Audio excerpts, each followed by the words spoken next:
Cinema केहन लागल? बहुत बढ़िया लागल सिनेमा, बहुत सुंदर सिनेमा लागल। हाँ, जे एखन जे समाजमे कुरीति सब छै, चाहे परंपरा सब जे भऽ रहल छै, सामंतवाद व्यवस्था छै, ओकरा विरोधमे बहुत बढ़िया सिनेमा लागल। विभा रानी जी के अभिनय केहन लागल? बहुत बढ़िया, बहुत बढ़िया। केहन लागल? बढ़िया, धन्यवाद विभा रानी के। नीक फिल्म छै आ हुनकर से एक्टिंग सेहो बहुत नीक छै, अभिनय बहुत नीक अभिनय छै। चिन्हैयोमे नहि अबै छलथि हे जे विभा रानी छै। सिनेमा तऽ बढ़िया छै, जे अंधविश्वासके तोड़ैत सिनेमा छै, बढ़िया नीक छै। केहन लागल? फिल्म बहुत अच्छा था सर। हाँ, और फिल्म सामाजिक था, सब फैमिली मिलके देख सकते हैं। बहुत सुंदर लगा फिल्म देखा।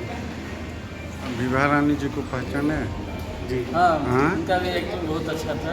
हाँ, मतलब एकदम सुंदर। बहुत भयंकर होता हाँ? पूरा है, लेकिन कि नहि देखाइ नहि बढ़िया से पड़ै छलैया।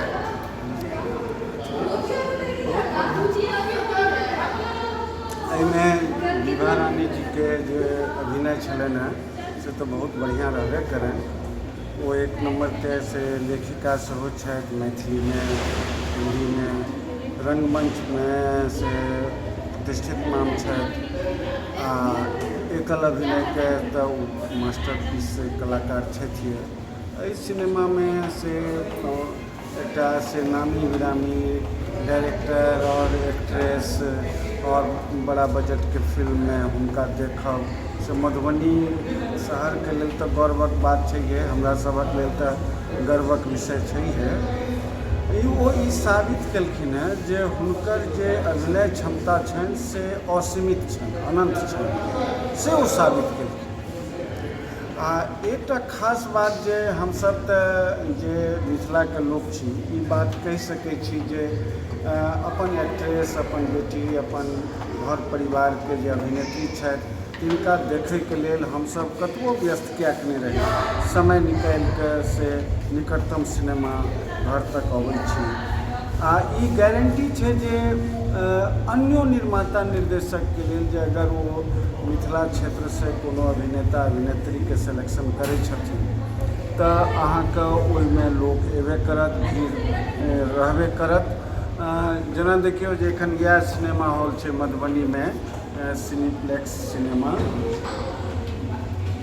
आ एहिमे एखन जे छै से 200 लगातार से सब दिन माँ चलि रहल छै और वो पूरा हाउसफुल जकाँ स्थिति छै।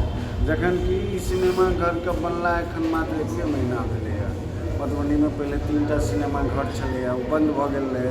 10 साल 20 सालसँ कोनो गतिविधि नहि रहै सिनेमाके, और हालांकि शूटिंग तूटिंग होइत रहै, लेकिन एखन जे ई सिनेमा हॉल बनलैए तऽ देखियौ जे एहिमे एखन फेर आब एखन 6 बजेसँ 6:10 पर शो खत्म भेलै साँझमे।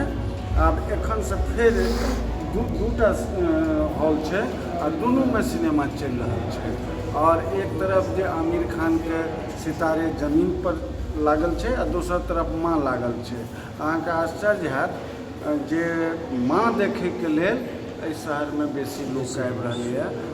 बहुत बढ़िआँ ई सिनेमा लोकके लागि रहलैए, सबके देखक चाही।